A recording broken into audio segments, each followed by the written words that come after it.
श्री हर कृष्ण मनाए बहोरी। गुर तेग बहादुर परम किरपाला। वाहिगुरु परम किरपाला। श्री गुरु गोबिंद सिंह विसाला। धरों धरा पर पुन पुन सीसा। वाहिगुरु पुन पुन सीसा। बंदों बार बार जगदीशा।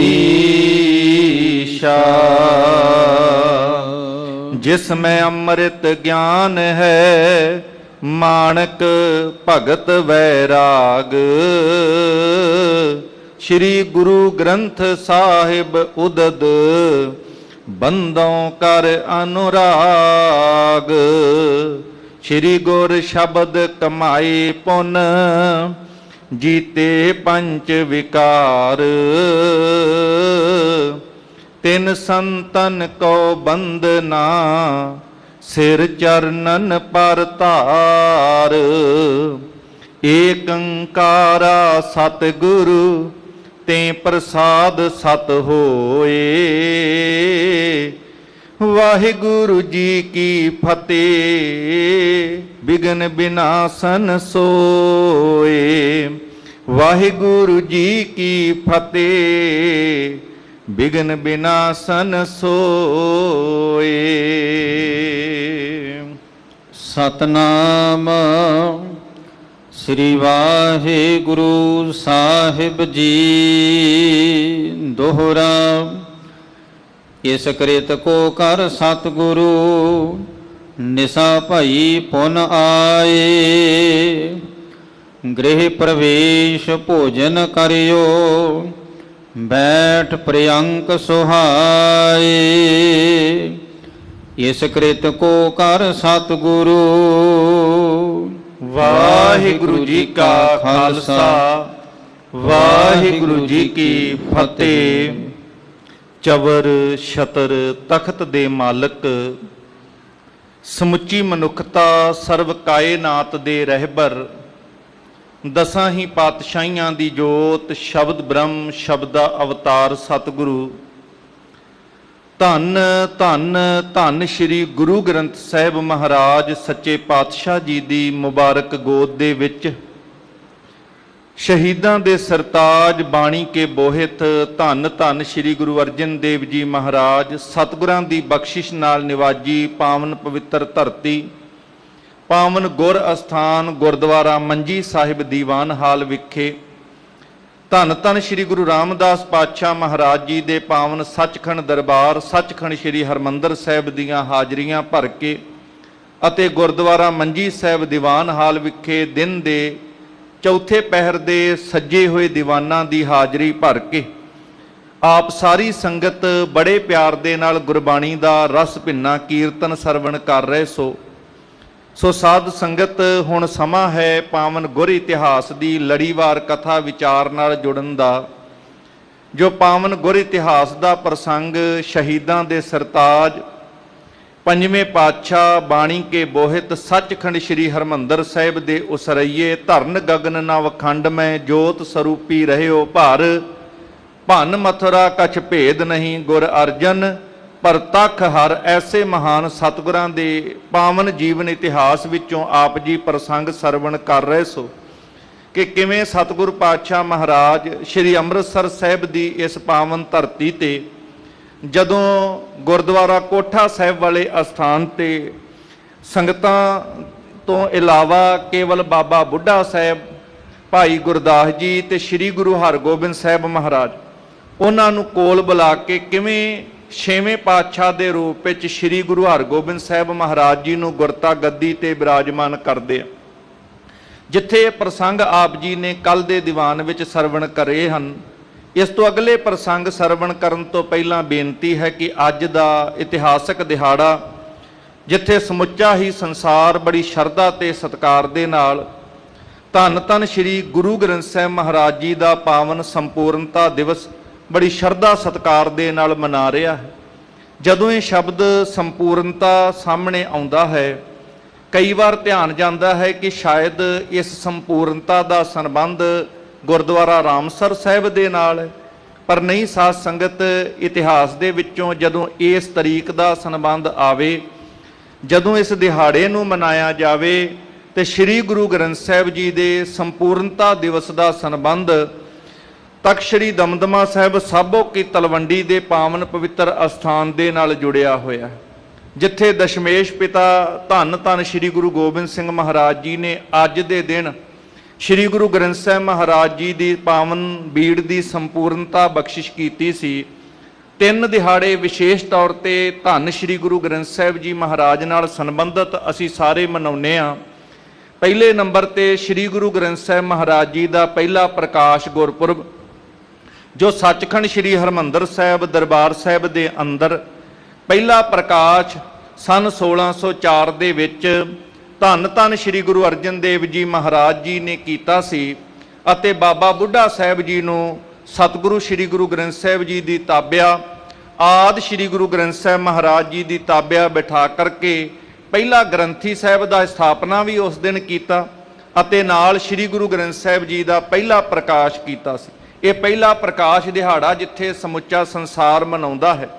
ਦੂਸਰਾ ਦਿਹਾੜਾ ਧੰਨ ਸ੍ਰੀ ਗੁਰੂ ਗ੍ਰੰਥ ਸਾਹਿਬ ਮਹਾਰਾਜ ਜੀ ਦੀ ਸੰਪੂਰਨਤਾ ਨਾਲ ਸੰਬੰਧ ਰੱਖਦਾ ਹੈ, ਜੋ ਤਖਤ ਸ੍ਰੀ ਦਮਦਮਾ ਸਾਹਿਬ ਸਾਬੋ ਕੀ ਤਲਵੰਡੀ ਦੇ ਨਾਲ ਇਸ ਦਾ ਸੰਬੰਧ ਹੈ, ਜਿੱਥੇ ਸਰਬੰਸਦਾਨੀ ਦਾਤਾਰ ਪਿਤਾ ਧੰਨ ਸ੍ਰੀ ਗੁਰੂ ਗੋਬਿੰਦ ਸਿੰਘ ਜੀ ਮਹਾਰਾਜ ਆਨੰਦਪੁਰ ਦੀ ਧਰਤੀ ਤੋਂ ਚੱਲ ਕੇ ਸਨ 1704 ਦੇ ਵਿੱਚ ਜਿਵੇਂ ਪਰਿਵਾਰ ਵਿਛੋੜਾ ਹੁੰਦਾ ਹੈ, ਮਾਛੀਵਾੜੇ ਦੇ ਜੰਗਲਾਂ ਚੋਂ ਹੋ ਕਰਕੇ ਦੀਨੇ ਕਾਂਗੜ ਦੇ ਇਲਾਕਿਆਂ ਚੋਂ ਜਫਰਨਾਮੇ ਦੀ ਚਿੱਠੀ ਲਿਖਦਿਆਂ ਜਿਸ ਤਰੀਕੇ ਦੇ ਨਾਲ ਮਾਲਵੇ ਦੇ ਇਲਾਕੇ ਦੇ ਵਿੱਚ ਇਹ ਸਾਬੋ ਕੀ ਤਲਵੰਡੀ ਅਸਥਾਨ ਤੇ ਪਹੁੰਚੇ ਸਨ, ਇਸ ਅਸਥਾਨ ਤੇ ਦਾਤਾਰ ਪਾਤਸ਼ਾਹ ਮਹਾਰਾਜ ਜੀ ਨੇ ਆਪਣੇ ਕੰਠ ਤੋਂ ਬਾਣੀ ਉਚਾਰਨ ਕੀਤੀ ਸੀ, ਤੇ ਸ਼ਹੀਦ ਭਾਈ ਮਨੀ ਸਿੰਘ ਜੀ ਨੂੰ ਲਿਖਾਰੀ ਬਿਠਾ ਕਰਕੇ ਸ੍ਰੀ ਗੁਰੂ ਗ੍ਰੰਥ ਸਾਹਿਬ ਜੀ ਦੇ ਪਾਵਨ ਸਰੂਪ ਦੀ ਅੱਜ ਦੇ ਦਿਹਾੜੇ ਉਸ ਪਾਵਨ ਅਸਥਾਨ ਤੇ ਸੰਮਤ 1663 ਭਾਵ ਮੁਤਾਬਕ ਇਸ ਢੰਗ ਦੇ ਨਾਲ ਜਦੋਂ ਸਤਿਗੁਰੂ ਪਾਤਸ਼ਾਹ ਦਾ ਪਾਵਨ ਇਤਿਹਾਸ ਅਸੀਂ ਸਾਰੇ ਪੜ੍ਹਦੇ ਹਾਂ,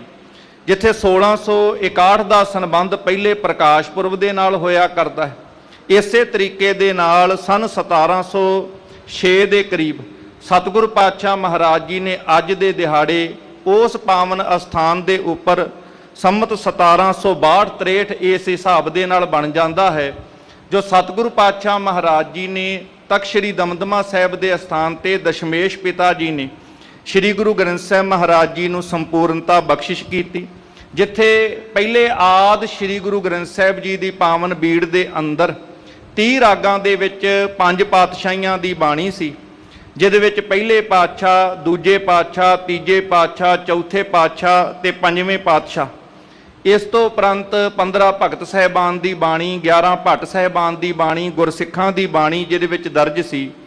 ਉਪਰੰਤ ਸਤਿਗੁਰੂ ਪਾਤਸ਼ਾਹ ਨੇ ਭਾਈ ਮਨੀ ਸਿੰਘ ਸ਼ਹੀਦ ਉਹਨਾਂ ਨੂੰ ਲਿਖਾਰੀ ਬਿਠਾ ਕਰਕੇ ਜਦੋਂ ਪਾਵਨ ਸ੍ਰੀ ਗੁਰੂ ਗ੍ਰੰਥ ਸਾਹਿਬ ਮਹਾਰਾਜ ਜੀ ਦੀ ਸੰਪੂਰਨਤਾ ਕੀਤੀ ਤੇ 31ਵਾਂ ਰਾਗ ਉਹਦੇ ਵਿੱਚ ਨਾਲ ਦਰਜ ਕਰਾਇਆ, ਜਿਹਦੇ ਵਿੱਚ ਸਤਿਗੁਰੂ ਪਾਤਸ਼ਾਹ ਦੀ ਵਿਸ਼ੇਸ਼ ਬਾਣੀ ਤੇ ਵੱਖ-ਵੱਖ ਰਾਗਾਂ ਵਿੱਚ ਗੁਰੂ ਤੇਗ ਬਹਾਦਰ ਪਾਤਸ਼ਾਹ ਦੀ ਬਾਣੀ ਨਾਲ ਦਰਜ ਕਰਵਾਈ ਸੀ।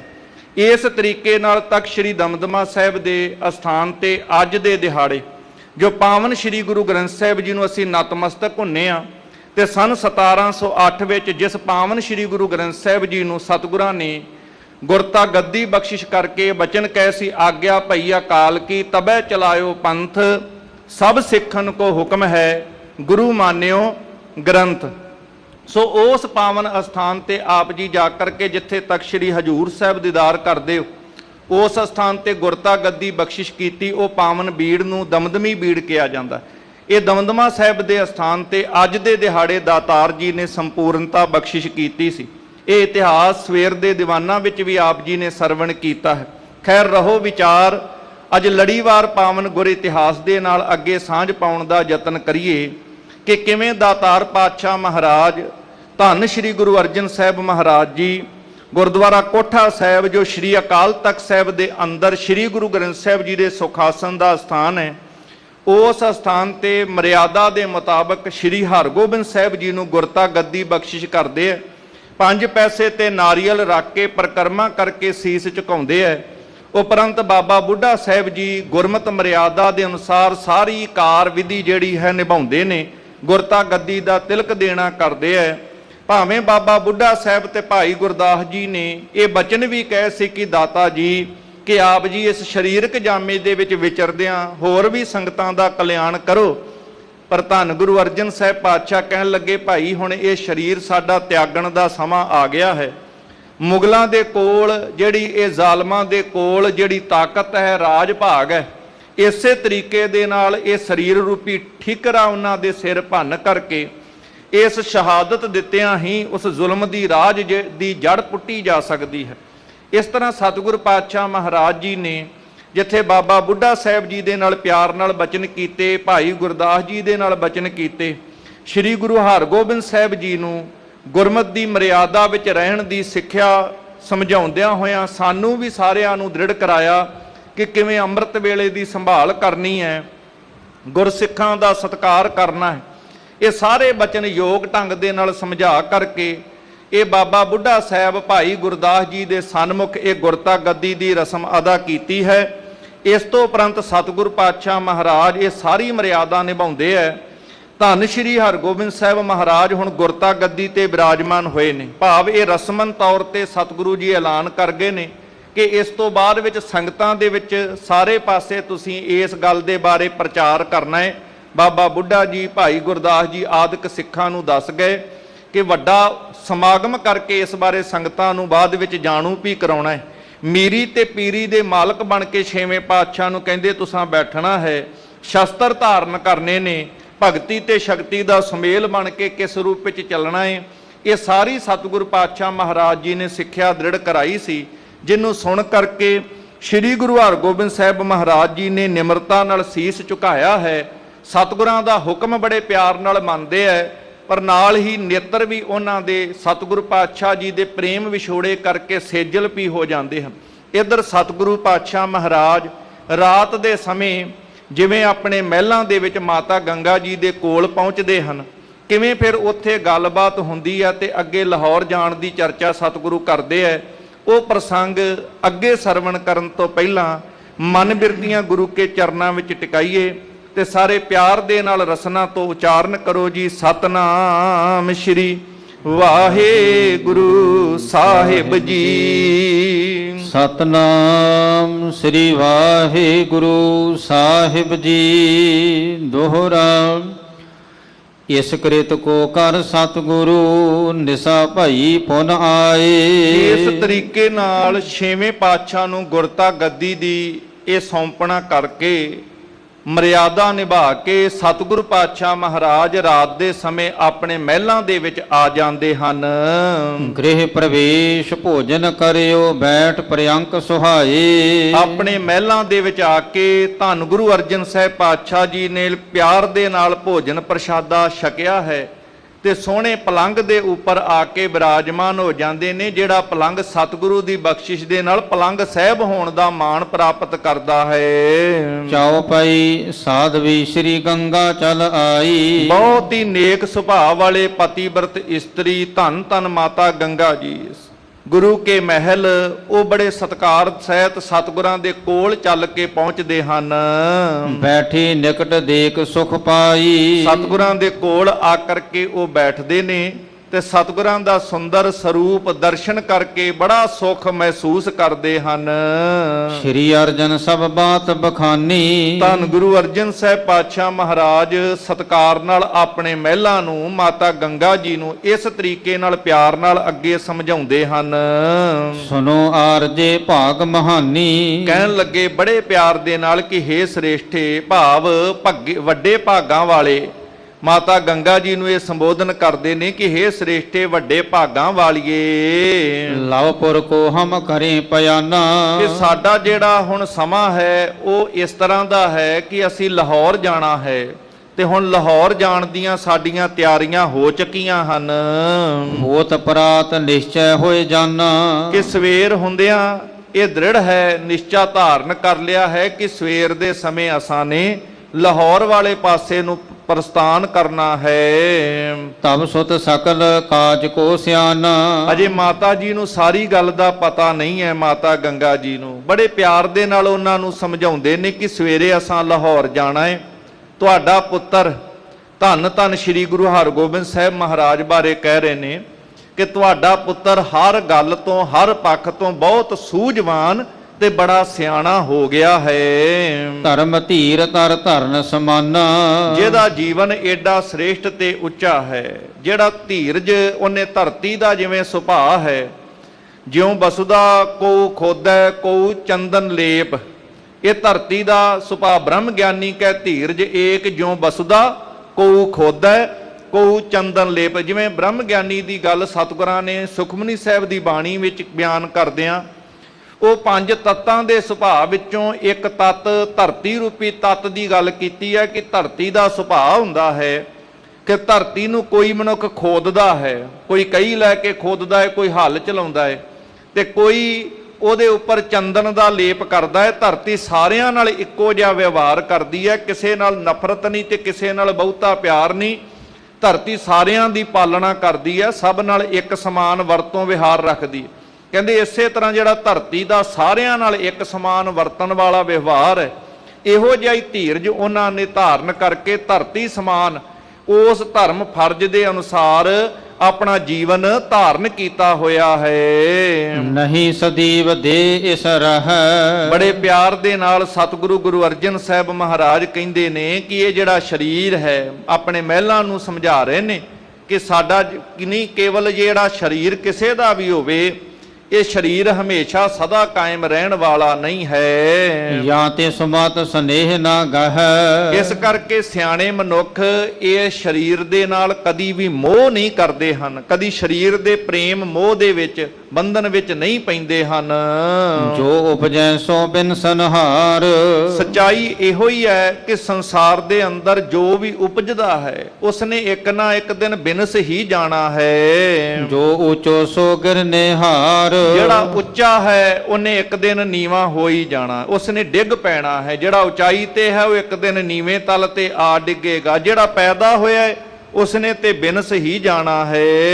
ਇਹੀ ਸਨਾਤਨ ਦੇਹਨ ਧਰਮ। ਭਾਵ ਸਨਾਤਨ ਤੋਂ ਭਾਵ ਹੋਇਆ ਕਰਦਾ ਪੁਰਾਤਨ, ਸਭ ਤੋਂ ਮੁੱਢ ਤੋਂ ਸਦੀਵ ਕਾਲ ਸ਼ੁਰੂ ਤੋਂ ਹੀ ਜਿਹੜਾ ਚੱਲਦਾ ਆ ਰਿਹਾ, ਇਹ ਦੇਹ ਦਾ ਧਰਮ ਹੈ। ਦੇਹ ਦਾ ਧਰਮ ਇਹ ਹੈ ਕਿ ਦੇਹ ਸਦਾ ਨਹੀਂ ਰਹਿਣ ਵਾਲੀ, ਇਹ ਸਰੀਰ ਨੇ ਹਮੇਸ਼ਾ ਨਹੀਂ ਰਹਿਣਾ। ਇਸ ਕਰਕੇ ਇਹ ਸਰੀਰ ਦਾ ਧਰਮ ਬਿਨਸ ਜਾਣਾ ਹੈ। ਇਸ ਮੈਂ ਪ੍ਰੇਮ ਮਹਾ ਔਰ ਭਰਮ। ਜਿਹੜਾ ਮਨੁੱਖ ਹਿਰਦੇ ਵਿੱਚ ਇਹਦੇ ਨਾਲ ਪ੍ਰੇਮ ਪਾ ਕੇ ਬੈਠ ਜਾਂਦਾ ਹੈ ਸਰੀਰ ਦੇ ਨਾਲ, ਸਮਝ ਲਓ ਉਹਨੇ ਆਪਣੇ ਹਿਰਦੇ ਵਿੱਚ ਵੱਡਾ ਭਰਮ ਪਾਲਿਆ ਹੋਇਆ ਹੈ। ਇਹ ਭਰਮ ਟੁੱਟਣਾ ਹੀ ਟੁੱਟਣਾ ਹੈ, ਕਿਉਂਕਿ ਸਰੀਰ ਸਦਾ ਨਹੀਂ ਰਹਿਣਾ। ਦਿਨ ਪ੍ਰਤ ਸਭ ਪ੍ਰਣਾਮ ਕੋ ਪਾਵੈ। ਦਿਨ ਕਰਕੇ ਰਾਤ ਕਰਕੇ ਹਰ ਬੰਦਾ ਕੁਝ ਨਾ ਕੁਝ ਘਟ ਰਿਹਾ ਹੈ। ਅਸੀਂ ਸੋਚਦੇ ਹਾਂ ਵੱਧ ਰਹੇ, ਜਿਵੇਂ ਮਾਂ ਸੋਚਦੀ ਮੇਰਾ ਪੁੱਤ ਵੱਡਾ ਹੋ ਰਿਹਾ, ਜਨਨੀ ਜਾਣਤ ਸੁਤ ਵੱਡਾ ਹੋਤ ਹੈ, ਇਤਨਾ ਕੋ ਨਾ ਜਾਣੇ ਜੇ ਦਿਨ ਦਿਨ ਅਵਧ ਘਟਤ ਹੈ। ਜੇ ਦਿਨ ਦਿਨ ਕਰਕੇ ਰਾਤ ਰਾਤ ਕਰਕੇ ਤੇ ਉਮਰ ਘਟਦੀ ਜਾ ਰਹੀ ਹੈ। ਦਿਨ ਰਾਤ ਕਰਦਿਆਂ ਕਰਦਿਆਂ ਸਮਾਂ ਤੇ ਘਟਦਾ ਜਾ ਰਿਹਾ। ਬੰਦਾ ਸੋਚਦਾ ਮੈਂ ਵੱਡਾ ਹੋ ਰਿਹਾ, ਭਰਮ ਪਾਲਿਆ ਹੋਇਆ ਹੈ ਕਿ ਮੈਂ ਵੱਡਾ ਹੋ ਰਿਹਾ, ਪਰ ਵੱਡੇ ਹੋਣ ਦੀ ਥਾਂ ਤੇ ਸਭ ਕੁਝ ਹੀ ਦਿਨੋਂ ਦਿਨ ਘਟਦਾ ਜਾ ਰਿਹਾ ਹੈ। ਜੋ ਕੁਝ ਵੀ ਹੈ ਦਿਨ ਰਾਤ ਦੇ ਹਿਸਾਬ ਨਾਲ ਸਭ ਘਟ ਰਿਹਾ ਹੈ। ਪ੍ਰਥਮ ਸਮਾਨ ਸਥਿਰ ਨਾ ਰਹਾਵੈ। ਜਿਹੜੀ ਅਵਸਥਾ ਪਹਿਲਾਂ ਹੁੰਦੀ ਹੈ ਉਹ ਹਮੇਸ਼ਾ ਨਹੀਂ ਰਹਿੰਦੀ, ਹਰ ਵਕਤ ਅਵਸਥਾਵਾਂ ਬਦਲਦੀਆਂ ਰਹਿੰਦੀਆਂ ਹਨ।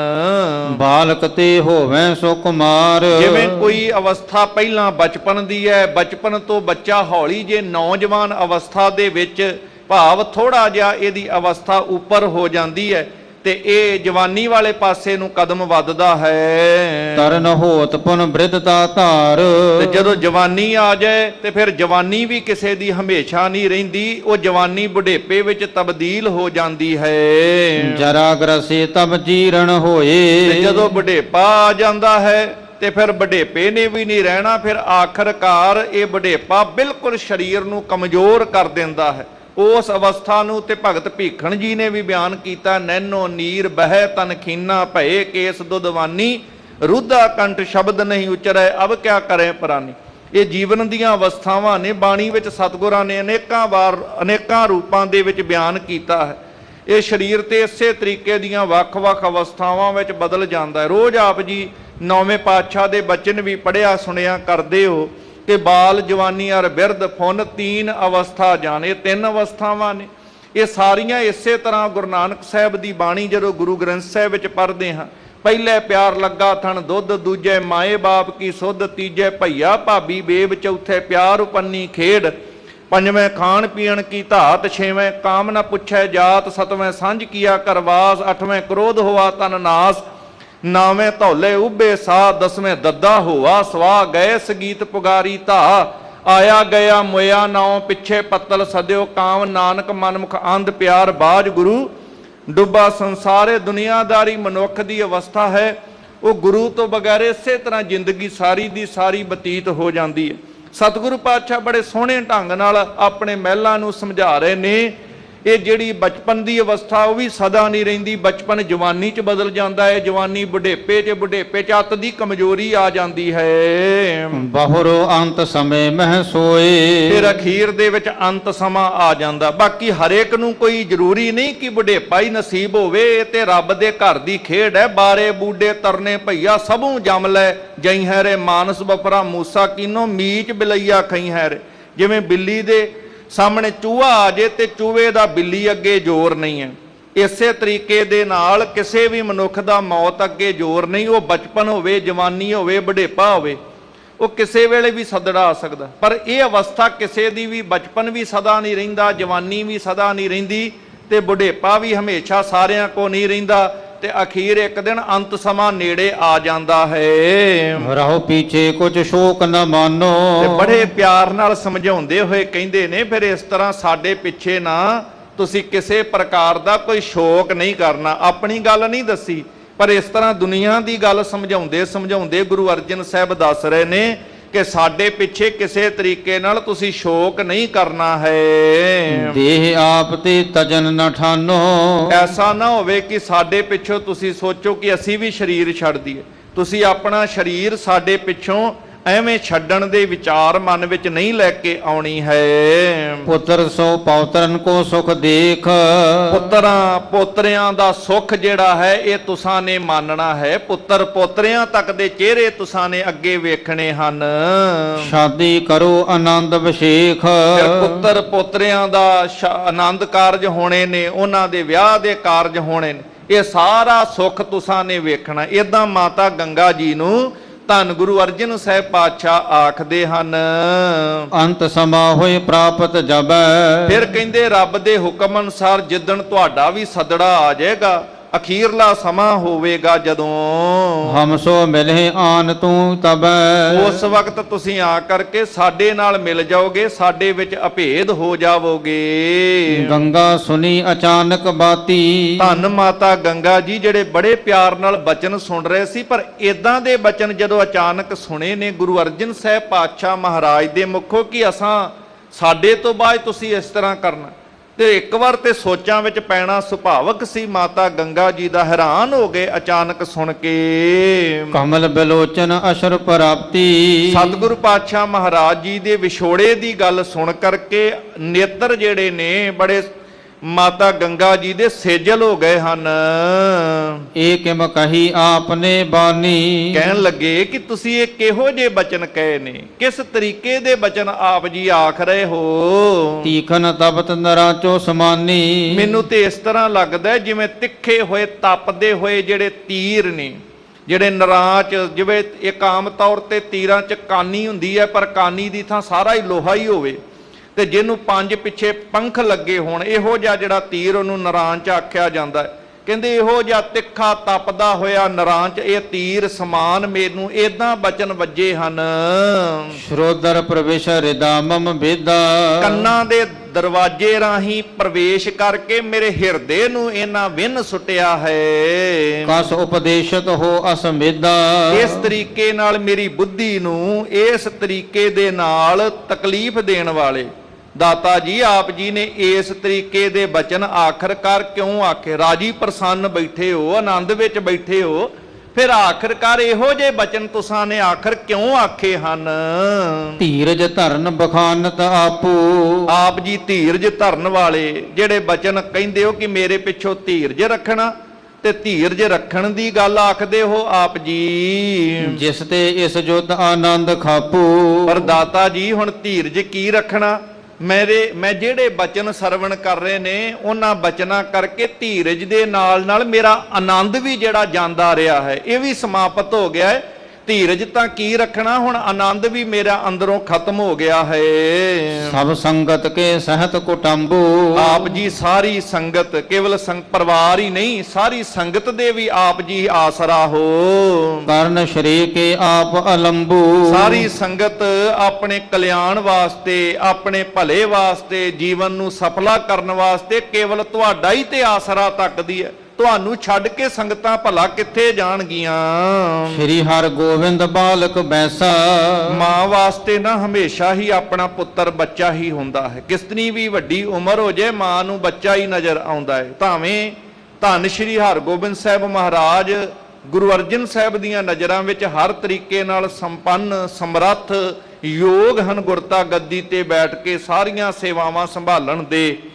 ਪਰ ਜਦੋਂ ਸਤਿਗੁਰੂ ਪਾਤਸ਼ਾਹ ਮਹਾਰਾਜ ਜੀ ਨੇ ਬਚਨ ਕਹੇ ਨਾ ਕਿ ਸ਼੍ਰੀ ਹਰਗੋਬਿੰਦ ਜੀ ਜ਼ਿੰਮੇਵਾਰੀ ਸੰਭਾਲਣਗੇ, ਤੇ ਮਾਤਾ ਜੀ ਸੁਣ ਕਰਕੇ ਇਹ ਗੱਲ ਕਹਿੰਦੇ ਨੇ ਕਿ ਉਹਨਾਂ ਦੀ ਤੇ ਅਜੇ ਉਮਰ ਬੱਚਿਆਂ ਵਾਲੀ ਹੈ। ਕਿੰਨੀ ਵੀ ਉਮਰ ਹੋਵੇ, ਲਗਭਗ 11 ਕੁ ਵਰਿਆਂ ਦੇ ਲਗਭਗ ਆਰਬਲਾ ਹੈ ਸ਼੍ਰੀ ਗੁਰੂ ਹਰਗੋਬਿੰਦ ਸਾਹਿਬ ਮਹਾਰਾਜ ਦੀ। ਪਰ ਮਾਤਾ ਕਹਿ ਰਹੀ ਉਹ ਤੇ ਅਜੇ ਬਚਪਨ ਦੀ ਅਵਸਥਾ ਵਿੱਚ ਹਨ। ਆਪ ਜਨਾਬਤ ਕਾਰਜ ਕੈਸਾ। ਪਰ ਇਹ ਤੁਸੀਂ ਜਾਣਦੇ ਹੋ ਕਿਹੋ ਜਿਹਾ ਕਾਰਜ ਕਰ ਰਹੇ ਹੋ, ਕੀ ਕੌਤਕ ਰਚਾ ਰਹੇ ਹੋ ਆਪ ਜੀ। ਸ਼ਤਰੂ ਗਨ ਸਭ ਰਚਿਤ ਉਪਾਇਆ। ਆਪ ਜੀ ਨੂੰ ਪਤਾ ਹੈ ਕਿ ਪਿਛਲੇ ਸਮੇਂ ਦੇ ਵਿੱਚ ਕਈਆਂ ਨੇ ਵੈਰ ਕਮਾਇਆ, ਕਿਸ ਤਰੀਕੇ ਦੇ ਨਾਲ ਹਮਲੇ ਕੀਤੇ ਸਨ। ਨੀਠ ਨੀਠ ਨਿਜ ਨੰਦ ਬਚਾਇਆ। ਮਸਾਂ ਕਰਕੇ ਤੇ ਅਸੀਂ ਆਪਣੇ ਪੁੱਤਰ ਨੂੰ ਉਹਨਾਂ ਵੈਰੀਆਂ ਤੋਂ, ਉਹਨਾਂ ਹਮਲਿਆਂ ਤੋਂ ਬਚਾਉਣਾ ਕੀਤਾ ਸੀ। ਤੁਮ ਸਮਰੱਥ ਹੋ ਨਿਤ ਸਭ ਭਾਂਤੀ। ਤੁਸੀਂ ਤੇ ਹਰ ਕੰਮ ਦੇ ਵਿੱਚ, ਹਰ ਕਾਰਜ ਵਿੱਚ ਸਰਬ ਕਲਾ ਸਮਰੱਥ ਹੋ, ਸਭ ਕੁਝ ਦੇ ਜਾਣਨਹਾਰ ਹੋ ਆਪ ਜੀ। ਕੌਣ ਆਸਰੋ ਕੈ ਪਛਾਤੀ। ਤੁਸੀਂ ਕਿਸ ਤਰ੍ਹਾਂ ਕਹਿ ਰਹੇ ਹੋ ਕਿ ਅਸੀਂ ਜਾ ਰਹੇ ਹਾਂ? ਇਹ ਵਿਛੋੜੇ ਦੀ ਗੱਲ ਕੀਤੀ ਹੈ। ਤੁਹਾਡੇ ਤੋਂ ਬਗੈਰ ਇਹ ਕੌਣ ਹੁਣ ਆਸਰਾ ਬਖਸ਼ਿਸ਼ ਕਰੇਗਾ? ਸਾਡਾ ਸਭਨਾ ਦਾ, ਪਰਿਵਾਰ ਦਾ, ਸੰਗਤ ਦਾ ਆਸਰਾ ਕੌਣ ਹੋਵੇਗਾ? ਸ਼੍ਰੀ ਅਰਜਨ ਜੀ ਪੁਨਹ ਬਖਾਨੀ। ਧੰਨ ਗੁਰੂ ਅਰਜਨ ਸਾਹਿਬ ਪਾਤਸ਼ਾਹ ਜੀ ਨੇ ਮਾਤਾ ਗੰਗਾ ਜੀ ਦੇ ਹਿਰਦੇ ਦੀ ਅਵਸਥਾ ਜਾਣ ਕੇ ਅੱਗੋਂ ਪਿਆਰ ਸਹਿਤ ਤੇ ਮਨ ਦੇ ਹਿਰਦੇ ਦੇ ਅੰਦਰੋਂ ਮੋਹ ਦੀਆਂ ਤੰਦਾਂ ਕੱਟਣ ਵਾਸਤੇ, ਮਨ ਦੇ ਅੰਦਰ ਸੱਚ ਦਾ ਗਿਆਨ ਕਰਾਉਣ ਵਾਸਤੇ ਫਿਰ ਪਿਆਰ ਸਹਿਤ ਬਚਨ ਕੀਤੇ ਹਨ। ਆਸ ਚਿੰਤਾ ਕਿਮ ਚਿਤ ਮਹਿ ਠਾਨੀ। ਕਹਿਣ ਲੱਗੇ ਤੁਸੀਂ ਕਿਹੋ ਜੀ ਚਿੰਤਾ ਵਿੱਚ ਪੈ ਗਏ ਹੋ? ਕਿਉਂ ਮਨ ਵਿੱਚ ਸੋਚਾਂ ਸੋਚਦੇ ਹੋ? ਕਿਉਂ ਚਿੰਤਾ ਕਰਦੇ ਹੋ? ਸ਼੍ਰੀ ਨਾਨਕ ਸਮਰੱਥ ਜਗਨਾਥਾ। ਇਸ ਸੰਸਾਰ ਦੇ ਜਗਤ ਦੇ ਮਾਲਕ ਨੇ ਧੰਨ ਗੁਰੂ ਨਾਨਕ ਸਾਹਿਬ ਮਹਾਰਾਜ। ਸਾਰੇ ਜਗਤ ਦੇ ਸੁਆਮੀ ਨੇ ਤੇ ਸਭ ਕੁਝ ਕਰਨ ਕਰਾਵਨ ਹਾਰ ਨੇ ਗੁਰੂ ਨਾਨਕ ਸਾਹਿਬ ਮਹਾਰਾਜ। ਸਾਰੀਆਂ ਡੋਰਾਂ ਹੀ ਉਹਨਾਂ ਦੇ ਹੱਥ ਵਿੱਚ, ਉਹ ਸਮਰੱਥ ਸਤਿਗੁਰੂ ਹਨ। ਤਿਨ ਕੋ ਅਹਿ ਬਾਤ ਪਰ ਹੱਥ। ਤੁਹਾਡੇ ਸਾਰਿਆਂ ਤੇ ਸਾਰੀ ਸੰਗਤ ਗੁਰੂ ਨਾਨਕ ਦੀ ਨਿਵਾਜੀ ਹੋਈ ਹੈ। ਇਸ ਪਰਿਵਾਰ ਤੇ, ਤੁਹਾਡੇ ਤੇ, ਸ੍ਰੀ ਗੁਰੂ ਹਰਗੋਬਿੰਦ ਸਾਹਿਬ ਤੇ, ਸਾਰੀ ਸੰਗਤ ਤੇ ਗੁਰੂ ਨਾਨਕ ਸਾਹਿਬ ਦਾ ਉਹਨਾਂ ਦੇ ਸਿਰ ਤੇ, ਮੱਥੇ ਤੇ ਹੱਥ ਹੈ। ਸਦਾ ਸਹਾਇਕ ਬਿਗਨ ਨਸਾਇਕ। ਤੇ ਗੁਰੂ ਨਾਨਕ ਸਾਹਿਬ ਤੇ ਬਿਗਨਾਂ ਦਾ ਨਾਸ਼ ਕਰਨ ਵਾਲੇ ਸਦਾ ਹੀ ਸਹਾਇਕ ਨੇ, ਹਰ ਥਾਂ ਤੇ ਮਦਦਗਾਰ ਹਨ। ਜਿੱਥੇ ਉਹਨਾਂ ਨੂੰ ਯਾਦ ਕੀਤਾ ਜਾਵੇ ਗੁਰੂ ਨਾਨਕ ਸਾਹਿਬ ਉੱਥੇ ਮਦਦ ਕਰਦੇ ਨੇ, ਉੱਥੇ ਸਹਾਇਤਾ ਕਰਦੇ ਨੇ। ਗੁਰੂ ਨਾਨਕ ਸਾਹਿਬ ਸਾਡੇ ਤੋਂ ਕਿਤੇ ਵੱਖਰੇ ਨਹੀਂ, ਕਿਤੇ ਦੂਰ ਨਹੀਂ। ਜਿੱਥੇ ਵੀ ਗੁਰੂ ਨਾਨਕ ਨੂੰ ਕੋਈ ਯਾਦ ਕਰਦਾ, ਜਿੱਥੇ ਗੁਰੂ ਕੀ ਸੰਗਤ ਹੈ, ਜਿੱਥੇ ਗੁਰੂ ਕੀ ਬਾਣੀ ਪੜ੍ਹੀ ਜਾ ਰਹੀ ਹੈ, ਜਿੱਥੇ ਕੋਈ ਪ੍ਰੇਮ ਨਾਲ ਅਰਦਾਸ ਕਰਦਾ ਹੈ ਨਾ ਸਾਧ ਸੰਗਤ, ਗੁਰੂ ਨਾਨਕ ਸਾਹਿਬ ਉੱਥੇ ਪ੍ਰਤੱਖ ਤੌਰ ਤੇ ਹਾਜ਼ਰ ਨਾਜ਼ਰ ਹੋ ਕੇ ਆਪਣੇ ਸੇਵਕਾਂ ਦੀ ਪੈਜ ਰੱਖਦੇ ਹਨ। ਪ੍ਰਭ ਵਿਸਾਲ ਗਨ ਛਤਰ ਨਕਾਇਕ। ਉਹ ਵਿਸ਼ਾਲ ਪ੍ਰਭੂ ਸਰੂਪ, ਵੈਰੀਆਂ ਦਾ ਨਾਸ਼ ਕਰਨ ਵਾਲੇ, ਦੋਖੀਆਂ ਦਾ ਨਾਸ਼ ਕਰਨ ਦੇ ਸਮਰੱਥ ਹਨ। ਗੁਰ ਪ੍ਰਤਾਪ ਤੇ ਹਰ ਗੋਬਿੰਦ। ਗੁਰੂ ਨਾਨਕ ਪਾਤਸ਼ਾਹ ਦੀ ਬੜੀ ਬਖਸ਼ਿਸ਼, ਉਹਨਾਂ ਦਾ ਪ੍ਰਤਾਪ, ਸ਼੍ਰੀ ਗੁਰੂ ਹਰਗੋਬਿੰਦ ਸਾਹਿਬ ਮਹਾਰਾਜ ਦੇ ਵਿੱਚ ਬਿਰਾਜਮਾਨ ਹੋ ਕੇ ਬਖਸ਼ਿਸ਼ ਵਰਤਾਉਣ ਵਾਲਾ ਹੈ। ਦਿਨ ਪ੍ਰਤ ਇਨਕੋ ਤੇਜ ਬਿਲੰਦ, ਤੇ ਗੁਰੂ ਨਾਨਕ ਸਾਹਿਬ ਦਾ ਪ੍ਰਤਾਪ ਜਦੋਂ ਸ੍ਰੀ ਗੁਰੂ ਹਰਗੋਬਿੰਦ ਸਾਹਿਬ ਦੇ ਰੂਪ ਵਿੱਚ ਪ੍ਰਗਟ ਹੋਵੇਗਾ, ਦਿਨ ਰਾਤ ਕਰਦਿਆਂ ਕਰਦਿਆਂ ਇਹਨਾਂ ਦਾ ਬੜਾ ਤੇਜ ਜਗਤ ਵਿੱਚ ਵੱਧਦਾ ਹੀ ਜਾਵੇਗਾ।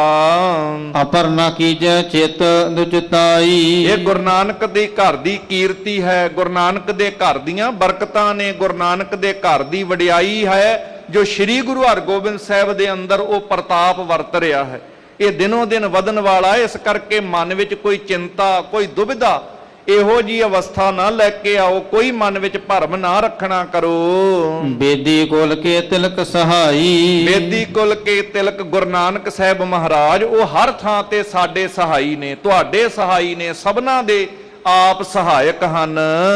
ਅਸ ਕਹਿ ਕਰੁਣਾ ਧਾਰ ਨਿਹਾਰਾ, ਇਸ ਤਰੀਕੇ ਨਾਲ ਬੜੇ ਪਿਆਰ ਦੇ ਬਚਨ ਜਿੱਥੇ ਧੰਨ ਗੁਰੂ ਅਰਜਨ ਸਾਹਿਬ ਮਹਾਰਾਜ ਕਰਦੇ ਨੇ, ਆਪਣੀ ਮਿਹਰ ਦੀ ਨਿਗਾਹ ਦੇ ਨਾਲ ਜਦੋਂ ਮਾਤਾ ਗੰਗਾ ਜੀ ਵੱਲ ਪਿਆਰ ਦੇ ਨਾਲ, ਮਿਹਰ ਕਰਨਾ ਦੀ ਦ੍ਰਿਸ਼ਟੀ ਦੇ ਨਾਲ ਜਦੋਂ ਵੇਖਿਆ, ਦਇਆ ਦ੍ਰਿਸ਼ਟੀ ਨਾਲ ਵੇਖਿਆ, ਜਿਹਦੇ ਬਾਰੇ ਆਪਾਂ ਰੋਜ਼ ਪੜ੍ਹਦੇ ਹਾਂ, ਕਿਰਪਾ ਦ੍ਰਿਸ਼ਟ ਤਨ ਜਾਹੇ ਨਿਹਰੇ ਹੋ, ਤਾਂ ਕਿ ਤਾਪ ਤਨਕ ਮੋ ਹਰੇ ਹੋ, ਰਿੱਧ ਸਿੱਧ ਘਰ ਮੋ ਸਭ ਹੋਈ, ਦੁਸ਼ਟ ਸ਼ਾਸ ਵੈ ਸਕੈ ਨਾ ਕੋਈ। ਇਹ ਕਿਰਪਾ ਦ੍ਰਿਸ਼ਟੀ ਲੱਖ ਖੁਸ਼ੀਆਂ ਪਾਤਸ਼ਾਹੀਆਂ ਜੇ ਸਤਿਗੁਰ ਨਦਰ ਕਰੇ। ਇੱਕ ਨਦਰ ਜਿਹੜੀ ਕਰੁਣਾ ਵਾਲੀ ਨਦਰ ਹੈ, ਕਿਰਪਾ ਵਾਲੀ ਨਦਰ ਹੈ, ਉਸ ਮਿਹਰ ਦੀ ਨਿਗਾਹ ਨਾਲ ਜਦੋਂ ਧੰਨ ਮਾਤਾ ਗੰਗਾ ਜੀ ਵੱਲ ਧੰਨ ਗੁਰੂ ਅਰਜਨ ਸਾਹਿਬ ਪਾਤਸ਼ਾਹ ਮਹਾਰਾਜ ਜੀ ਨੇ ਦੇਖਣਾ ਕੀਤਾ, ਔਰ ਗੰਗਾ ਕੇ ਮੋਹ ਬਿਦਾਰਾ, ਤੇ ਮਾਤਾ ਗੰਗਾ ਜੀ ਦੇ ਹਿਰਦੇ ਵਿੱਚੋਂ ਜਿਹੜਾ ਮੋਹ ਸੀ ਉਹ ਦੂਰ ਕਰ ਦਿੱਤਾ ਹੈ। ਹੁਣ ਮੋਹ ਪ੍ਰੇਮ ਵਿੱਚ ਬਦਲ ਗਿਆ, ਮੋਹ ਦੇ ਪਰਦੇ ਲੱਥ ਗਏ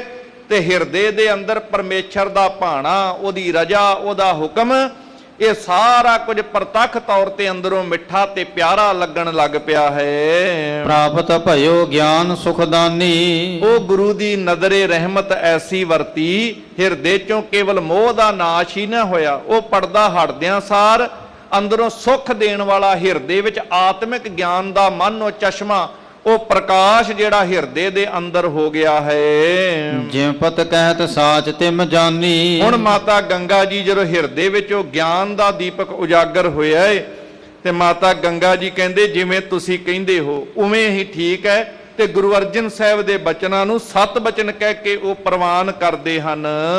ਕਰ ਕੋ ਜੋਰਤ ਬਾਕ ਬਖਾਨਾ, ਦੋਵੇਂ ਹੱਥ ਜੋੜੇ ਨੇ ਮਾਤਾ ਗੰਗਾ ਜੀ ਨੇ, ਤੇ ਪਿਆਰ ਸਹਿਤ ਇਸ ਤਰ੍ਹਾਂ ਕਹਿਣ ਲੱਗੇ ਗੁਰੂ ਅਰਜਨ ਸਾਹਿਬ ਮਹਾਰਾਜ ਨੂੰ, ਜਥਾ ਜੋਗ ਸੋ ਕ੍ਰਿਤ ਮਠਾਨਾ, ਕਿ ਜੋ ਵੀ ਤੁਸੀਂ ਕਰ ਰਹੇ ਹੋ ਉਹ ਯੋਗ ਕਰ ਰਹੇ ਹੋ, ਜੋ ਤੁਸੀਂ ਕਰੋਗੇ ਉਹ ਵੀ ਯੋਗ ਕਰੋਗੇ, ਤੁਹਾਡੇ ਕੀਤੇ ਵਿੱਚ ਭਲਾ ਹੈ। ਜੇ ਗੁਰੂ ਅਰਜਨ ਸਾਹਿਬ ਨੇ ਤਤੀ ਤਵੀ ਤੇ ਬੈਠ ਕੇ ਕਹਿਣਾ ਹੈ, ਜੋ ਇਤਿਹਾਸ ਚ ਅੱਗੇ ਸਰਵਣ ਕਰੋਗੇ, ਤੇਰਾ ਕੀਆ ਮਿੱਠਾ ਲੱਗੇ, ਤੇ ਮਾਤਾ ਗੰਗਾ ਜੀ ਵੀ ਹੁਣ ਉਸੇ ਭਾਵਨਾ ਚ ਕਹਿ ਰਹੇ ਨੇ, ਤੇਰਾ ਕੀਆ ਮਿੱਠਾ ਲੱਗੇ, ਜੋ ਤੁਸੀਂ ਕਰਦੇ ਹੋ ਉਹ ਯੋਗ ਹੀ ਕਰਦੇ ਹੋ, ਤੁਹਾਡੇ ਕੀਤੇ ਵਿੱਚ ਹੀ ਭਲਾ ਹੈ। ਜੋ ਤੁਧ ਭਾਵੈ ਸਾਈ ਭਲੀ ਕਾਰ, ਤੂੰ ਸਦਾ ਸਲਾਮਤ ਨਿਰੰਕਾਰ। ਗੁਰੂ ਸਾਹਿਬ ਦੇ ਬਚਨਾਂ ਪ੍ਰਤੀ ਇਹੋ ਜੀ ਭਾਵਨਾ ਉਹਨਾਂ ਦੇ ਅੰਦਰੋਂ ਪ੍ਰਗਟ ਹੋਈ ਹੈ। ਤੁਮ ਤੇ ਅਪਰ ਨ ਸਿਆਨੋ ਕੋਈ, ਕਿਉਂਕਿ ਤੁਹਾਡੇ ਤੋਂ ਵੱਡਾ ਤੇ ਸਿਆਣਾ ਸਮਝਦਾਰ ਕੋਈ ਹੋਰ ਨਹੀਂ ਹੈ। ਜੋ ਆਛੀ ਹੋਏ ਭਾਖੋ ਸੋਈ, ਮਾਤਾ ਗੰਗਾ ਜੀ ਕਹਿ ਰਹੇ ਨੇ ਕਿਹਨਾਂ ਨੂੰ?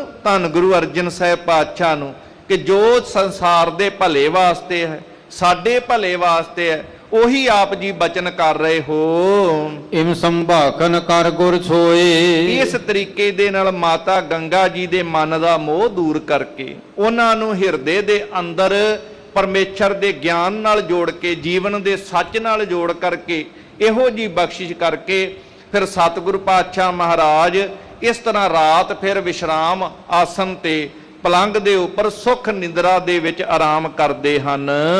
ਜਾਮ ਜਾਮਨੀ ਜਾਗਰਨ ਹੋਏ, ਇੱਕ ਪਹਿਰ ਜਦੋਂ ਰਾਤ ਰਹਿ ਜਾਂਦੀ ਹੈ, ਦਾਤਾ ਜੀ ਮਹਾਰਾਜ ਕੇਵਲ ਸਾਨੂੰ ਹੀ ਨਹੀਂ ਸਮਝਾਉਂਦੇ ਕਿ ਅੰਮ੍ਰਿਤ ਵੇਲੇ ਉੱਠਣਾ ਹੈ, ਆਪ ਵੀ ਅੰਮ੍ਰਿਤ ਵੇਲੇ ਉੱਠ ਕੇ ਸਤਿਗੁਰੂ ਪਾਤਸ਼ਾਹ ਮਹਾਰਾਜ ਤਿਆਰ ਹੁੰਦੇ ਹਨ। ਕਿਰਿਆ ਇਸ਼ਨਾਨ ਆਦ ਸਭ ਕਰੀ, ਤਨ ਦਾ ਇਸ਼ਨਾਨ ਜਿੱਥੇ ਕੀਤਾ ਹੈ, ਸ਼ੌਚ ਕਿਰਿਆ ਆਦਿਕ ਸਾਰਾ ਕੁਝ ਕਰਕੇ ਇਸ਼ਨਾਨ ਆਦਿਕ ਦੀ ਕਿਰਿਆ ਸਭ ਕੀਤੀ ਹੈ ਬੜੇ ਪਿਆਰ ਨਾਲ। ਬਹੁਰ ਸਮਾਦ ਰੂਪ ਨਿਜ ਧਰੀ, ਫਿਰ ਆਪਣੇ ਨਿਜ ਸਰੂਪ ਦਾ ਧਿਆਨ ਧਰ ਕੇ, ਕਿਉਂਕਿ ਆਪ ਪ੍ਰਤਾਖਾਰ ਨੇ, ਅਸੀਂ ਤੇ ਗੁਰੂ ਚਰਨਾਂ ਵਿੱਚ ਸੁਰਤ ਟਿਕਾਵਾਂਗੇ। ਗੁਰੂ ਸਾਹਿਬ ਤੇ ਆਪ ਸਮਰੱਥ ਨੇ, ਆਪਣੇ ਸਰੂਪ ਵਿੱਚ ਧਿਆਨ ਟਿਕਾ ਕੇ ਉਹ ਆਪਣੇ ਆਪ ਦੇ ਵਿੱਚ ਆਨੰਦ ਵਿੱਚ ਜੁੜ ਜਾਂਦੇ ਨੇ, ਭਾਵ ਸਿਮਰਨ ਦੇ ਵਿੱਚ ਜੁੜ ਜਾਂਦੇ ਹਨ। ਜਬ ਪ੍ਰਕਾਸ਼ ਰਵ ਕੋ ਹੋਇ ਆਇਓ, ਇੱਧਰ ਹੌਲੀ ਹੌਲੀ ਸੂਰਜ ਦੀਆਂ ਕਿਰਨਾਂ ਜਿਹੜੀਆਂ ਆਪਣੀਆਂ ਚਾਨਣ ਬਿਖੇਰਨ ਲੱਗ ਪਈਆਂ, ਥੋੜਾ ਥੋੜਾ ਸੂਰਜ ਸਾਹਮਣੇ ਨਿਕਲਣ ਲੱਗ ਪਿਆ। ਚੜਨ ਹੇਤ ਖਾਸਾ ਮੰਗਵਾਇਓ, ਤੇ ਸਤਿਗੁਰੂ ਪਾਤਸ਼ਾਹ ਮਹਾਰਾਜ ਜੀ ਨੇ ਚੱਲਣ ਵਾਸਤੇ ਇੱਕ ਪਾਲਕੀ ਮੰਗਵਾਉਣੀ ਕੀਤੀ ਹੈ। ਲਾਹੌਰ ਨੂੰ ਚਾਲੇ ਜੋ ਪਾਉਣੇ ਨੇ, ਉਧਰਲੇ ਪਾਸੇ ਜਾਣ ਵਾਸਤੇ ਲਾਹੌਰ ਜਾਣ ਦੀ ਸਾਰੀ ਤਿਆਰੀ ਸਤਿਗੁਰਾਂ ਨੇ ਕੀਤੀ ਹੈ। ਪੰਜ ਸਿੱਖ ਲੈ ਆਪਣੇ ਸਾਥ, ਸਾਧ ਸੰਗਤ ਜਦੋਂ ਸਤਿਗੁਰੂ ਜੀ ਲਾਹੌਰ ਚੱਲਣ ਲੱਗੇ ਨੇ ਤੇ ਚੱਲਣ ਲੱਗਿਆ ਉਹਨਾਂ ਨੇ ਆਪਣੇ ਨਾਲ 5 ਸਿੱਖ ਲਏ ਨੇ। ਉਹ 5 ਸਿੱਖ ਕਿਹੜੇ ਨਾਲ ਲੈ ਕੇ ਚੱਲੇ ਹਨ?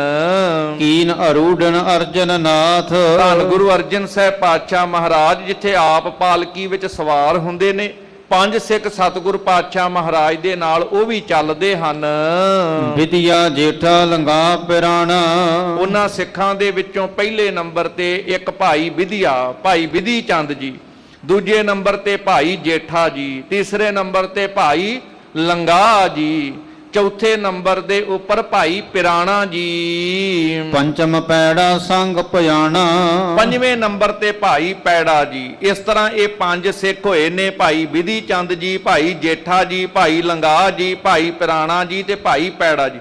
ਕੁਝ ਇਤਿਹਾਸਕਾਰਾਂ ਦੇ ਵਿੱਚੋਂ ਹੋ ਸਕਦਾ ਹੈ ਥੋੜਾ ਜਿਹਾ ਮਤਭੇਦ ਹੋਵੇ, ਪਰ ਮਹਾਂਕਵੀ ਜੀ ਨੇ ਜਿਵੇਂ ਲਿਖੇ ਨੇ ਉਹ ਇਸ ਰੂਪ ਵਿੱਚ ਇਹਨਾਂ 5 ਸਿੱਖਾਂ ਦਾ ਜ਼ਿਕਰ ਗੁਰਪ੍ਰਤਾਪ ਦੇ ਅੰਦਰ, ਗੁਰਪ੍ਰਤਾਪ ਸੂਰਜ ਗ੍ਰੰਥ ਅੰਦਰ ਉਹਨਾਂ ਜ਼ਿਕਰ ਕੀਤਾ ਹੈ। ਇਹ 5 ਸਿੱਖ ਸਤਿਗੁਰਾਂ ਨਾਲ ਚੱਲਣ ਵਾਸਤੇ ਤਿਆਰ ਹੋ ਪਏ ਹਨ। ਅਰਬ ਅਪਰ ਸਰਬ ਦਾ ਧੀਰਜ ਤਿਆਗੇ, ਬਾਕੀ ਜਿੰਨੀ ਸੰਗਤ ਹੈ, ਪਰਿਵਾਰ ਹੈ, ਸਾਰਿਆਂ ਨੂੰ ਸਤਿਗੁਰ ਪਾਤਸ਼ਾਹ ਜੀ ਨੇ ਬੜਾ ਹੌਸਲਾ ਦਿੱਤਾ ਹੈ, ਧੀਰਜ ਦਿੱਤਾ ਹੈ, ਤੇ ਫਿਰ ਸਾਰਿਆਂ ਨੂੰ ਛੱਡ ਕੇ ਜਦੋਂ ਚੱਲਣ ਲੱਗੇ ਹਨ। ਰਹੋ ਸੁਦਾਸਰ ਸੇਵਾ ਲਾਗੇ, ਇਸ ਤਰ੍ਹਾਂ ਬਚਨ ਕੀਤਾ ਹੈ ਕਿ ਅੰਮ੍ਰਿਤ ਸਰੋਵਰ ਦੀ ਸੇਵਾ ਵਿੱਚ ਸਾਰਿਆਂ ਨੇ ਪਿਆਰ ਨਾਲ ਜੁੜਨਾ ਹੈ। ਇੱਥੇ ਰਹਿ ਕਰਕੇ ਆਪਣੀਆਂ ਨੇਮ ਤੇ ਪ੍ਰੇਮ ਨਾਲ ਸੇਵਾਵਾਂ ਜਿਹੜੀਆਂ ਨੇ ਆਪਣੀਆਂ ਸਾਰਿਆਂ ਨੇ ਕਰਨੀਆਂ ਹਨ।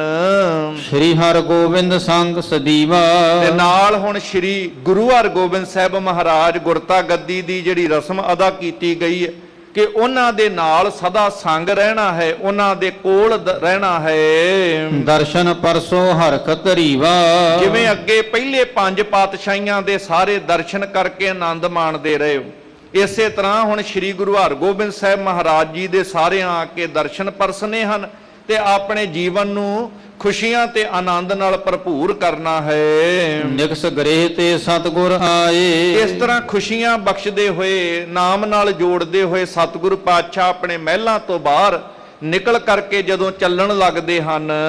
ਗਏ ਸੁਦਾਸਰ ਕੋ ਦਰਸਾਏ, ਗੁਰੂ ਕੇ ਮਹਿਲ ਹੁਣ ਆਪ ਜੀ ਸਾਰੇ ਹੀ ਉਹਨਾਂ ਸਥਾਨਾਂ ਤੇ ਜਾ ਕੇ ਨਤਮਸਤਕ ਹੁੰਦੇ ਹੋ, ਦਰਸ਼ਨ ਕਰਦੇ ਹੋ। ਉਸ ਸਥਾਨ ਤੇ ਸਤਿਗੁਰਾਂ ਦਾ ਰਹਿਣ ਵਾਸਤੇ ਨਿਵਾਸ ਸਥਾਨ ਸੀ, ਗੁਰਦੁਆਰਾ ਗੁਰੂ ਕੇ ਮਹਿਲ ਅਸਥਾਨ। ਉੱਥੋਂ ਹੁਣ ਸਤਿਗੁਰੂ ਜੀ ਚੱਲਦੇ ਐ ਤੇ ਚੱਲ ਕਰਕੇ ਸ੍ਰੀ ਅੰਮ੍ਰਿਤਸਰ ਸਰੋਵਰ ਦੇ ਸਥਾਨ ਤੇ ਇੱਥੇ ਪਹੁੰਚ ਜਾਂਦੇ ਹਨ। ਪਿਤ ਥਲ ਜਾਨ ਭਾਉ ਵੱਡ ਧਾਰਾ, ਫਿਰ ਪਿਤਾ ਜੀ ਦਾ ਸੁੰਦਰ ਸਥਾਨ, ਧੰਨ ਧੰਨ ਸ੍ਰੀ ਗੁਰੂ ਰਾਮਦਾਸ ਪਾਤਸ਼ਾਹ ਦਾ ਸੁੰਦਰ ਸਥਾਨ, ਸੱਚਖੰਡ ਸ੍ਰੀ ਹਰਮੰਦਰ ਸਾਹਿਬ ਦੇ ਸੁੰਦਰ ਅਸਥਾਨਾਂ ਤੇ ਬੜੇ ਭਾਵਨਾ ਦੇ ਤਹਿਤ ਸਤਿਗੁਰੂ ਪਾਤਸ਼ਾਹ ਵੱਡੀ ਭਾਵਨਾ ਲੈ ਕੇ ਇੱਥੇ ਪਹੁੰਚਦੇ ਹਨ। ਨਮਸਕਾਰ ਕੀਨਸ ਦਰਬਾਰਾ, ਤੇ ਸ੍ਰੀ ਦਰਬਾਰ ਸਾਹਿਬ ਦੇ ਅਸਥਾਨ ਤੇ ਝੁਕ ਕਰਕੇ ਧੰਨ ਗੁਰੂ ਅਰਜਨ ਸਾਹਿਬ ਪਾਤਸ਼ਾਹ ਮਹਾਰਾਜ ਨਮਸਕਾਰ ਕਰਦੇ ਹਨ। ਸਦਾ ਕੀਰਤਨ ਕੀ ਧੁਨ ਜਹਾਂ, ਜਿਸ ਸਥਾਨ ਤੇ ਹਰ ਵੇਲੇ ਹਰ ਸਮੇਂ ਰੱਬ ਦੀਆਂ ਸਿਫਤਾਂ ਕੀਰਤਨ ਦੀਆਂ ਹੀ ਧੁਨਾਂ ਉਜਾਗਰ ਹੁੰਦੀਆਂ ਰਹਿੰਦੀਆਂ, ਹਰ ਵਕਤ ਕੀਰਤਨ ਹੁੰਦਾ ਹੈ, ਰੱਬ ਦੀ ਸਿਫਤ ਹੁੰਦੀ ਹੈ। ਤੇ ਸੱਚ ਜਾਣਿਓ ਜਿੱਥੇ ਕੀਰਤਨ ਹੁੰਦਾ ਹੋਵੇ, ਬਾਣੀ ਚ ਪੜਦੇ ਆ ਤਹਾਂ ਬੈਕੁੰਠ ਜੈ ਕੀਰਤਨ ਤੇਰਾ, ਉਹ ਜਿੱਥੇ ਕੀਰਤਨ ਹੋਵੇ ਥਾਂ ਬੈਕੁੰਠ ਹੈ। ਕਿਤੇ ਥੋੜੇ ਸਮੇਂ ਵਾਸਤੇ ਕੀਰਤਨ ਹੋਵੇ ਉਹ ਥਾਂ ਬੈਕੁੰਠ ਬਣ ਜਾਂਦੀ ਹੈ, ਸਵਰਗ ਬਣ ਜਾਂਦੀ ਹੈ। ਤੇ ਜਿੱਥੇ ਹਰ ਵਕਤ ਹੀ ਕੀਰਤਨ ਹੁੰਦਾ ਹੋਵੇ, ਕਿਉਂ ਨਾ ਉਹ ਧਰਤੀ ਫਿਰ ਸੱਚਖੰਡ ਦੇ ਨਾਮ ਨਾਲ ਨਾ ਜਾਣੀ ਜਾਵੇ। ਉਹ ਇਸੇ ਕਰਕੇ ਉਹ ਧਰਤੀ ਸੱਚਖੰਡ ਕਰਕੇ ਦੁਨੀਆ ਸਤਿਕਾਰ ਕਰਦੀ ਹੈ, ਜਿੱਥੇ ਹਰ ਵਕਤ ਕੀਰਤਨ ਦੀ ਧੁਨ ਹੀ ਉਜਾਗਰ ਹੁੰਦੀ ਹੈ। ਸ੍ਰੀ ਹਰਿਮੰਦਰ ਸੁੰਦਰ ਮਹਾ ਸੋਹਣਾ ਸੱਚਖੰਡ ਸ੍ਰੀ ਹਰਿਮੰਦਰ ਸਾਹਿਬ ਸੁੰਦਰ ਅਸਥਾਨ।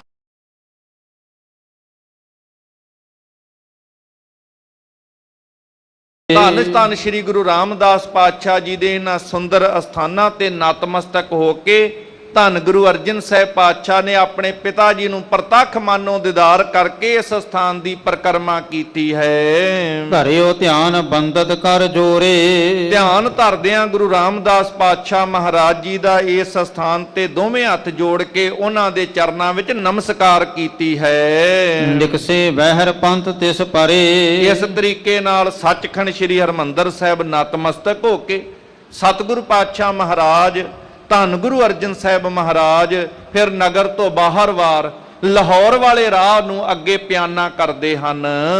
ਲਵਪੁਰ ਦੇਸ਼ ਸਨਮੁਖ ਮੁਖ ਕਰੇ ਜਿੱਧਰ ਨੂੰ ਲਾਹੌਰ ਦਾ ਮੁੱਖ ਹੈ ਨਾ, ਫਿਰ ਇੱਧਰ ਨੂੰ ਪੱਛਮ ਵਾਲੇ ਪਾਸੇ ਨੂੰ ਅੱਗੇ ਵਧਣ ਲੱਗਿਆ ਸਤਿਗੁਰੂ ਪਾਤਸ਼ਾਹ ਮਹਾਰਾਜ ਲਾਹੌਰ ਦੇ ਰਸਤੇ ਤੇ ਅੱਗੇ ਵੱਧ ਪੈਂਦੇ ਹਨ।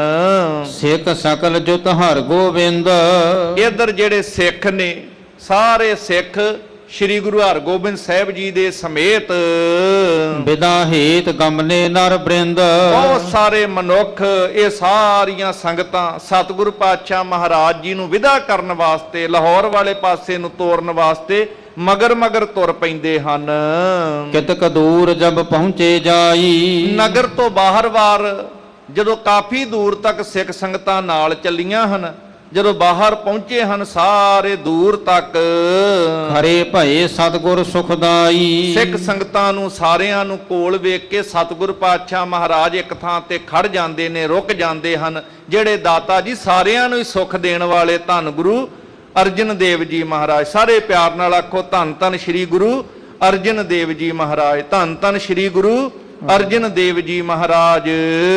ਸਭ ਸੋ ਕਹਿ ਨੀਕੇ ਉਪਦੇਸ਼ ਉੱਥੇ ਰੁਕ ਕੇ ਸਤਿਗੁਰੂ ਪਾਤਸ਼ਾਹ ਮਹਾਰਾਜ ਸਿੱਖ ਸੰਗਤਾਂ ਨੂੰ ਸਭਨਾਂ ਨੂੰ ਬੜਾ ਸੁੰਦਰ ਉਪਦੇਸ਼ ਦਿੰਦਿਆਂ ਸਮਝਾਉਂਦੇ ਹਨ।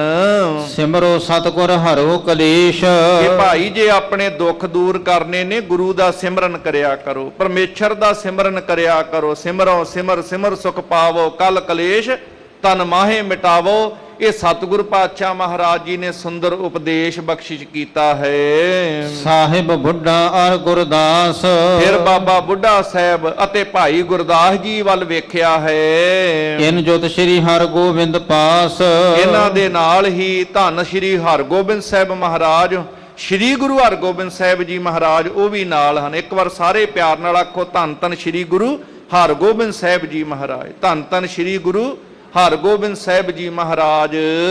ਰਹੋ ਸਦਾ ਧਰ ਗੁਰਮਤਿ ਆਛੇ ਸਾਰਿਆਂ ਨੂੰ ਪਿਆਰ ਨਾਲ ਸਮਝਾਉਂਦੇ ਹਨ ਤੇ ਨਾਲ ਹੀ ਇਸ ਤਰੀਕੇ ਦੇ ਨਾਲ ਕਹਿੰਦੇ ਹਨ ਕਿ ਤੁਸੀਂ ਸਦਾ ਹੀ ਗੁਰਮਤਿ ਦੇ ਧਾਰਨੀ ਹੋ ਕਰਕੇ ਬਹੁਤ ਸੋਹਣਾ ਜੀਵਨ ਸਭਨਾ ਬਤੀਤ ਕਰਨਾ ਹੈ। ਨਿਤ ਪ੍ਰਸੰਨ ਰਾਖੋ ਹਮ ਪਾਛੇ ਸ੍ਰੀ ਗੁਰੂ ਹਰਗੋਬਿੰਦ ਸਾਹਿਬ ਬਾਬਾ ਬੁੱਢਾ ਜੀ ਭਾਈ ਗੁਰਦਾਸ ਜੀ ਨੂੰ ਸਾਰਿਆਂ ਨੂੰ ਜ਼ਿੰਮੇਵਾਰੀ ਦਿੱਤੀ ਹੈ ਕਿ ਸਾਡੇ ਪਿੱਛੋਂ ਸਾਰਿਆਂ ਨੂੰ ਪ੍ਰਸੰਨ ਖੁਸ਼ ਰੱਖਣਾ ਹੈ, ਭਾਵ ਸਾਰੇ ਪ੍ਰਬੰਧ ਚੰਗੀ ਤਰ੍ਹਾਂ ਕਰਨੇ ਹਨ।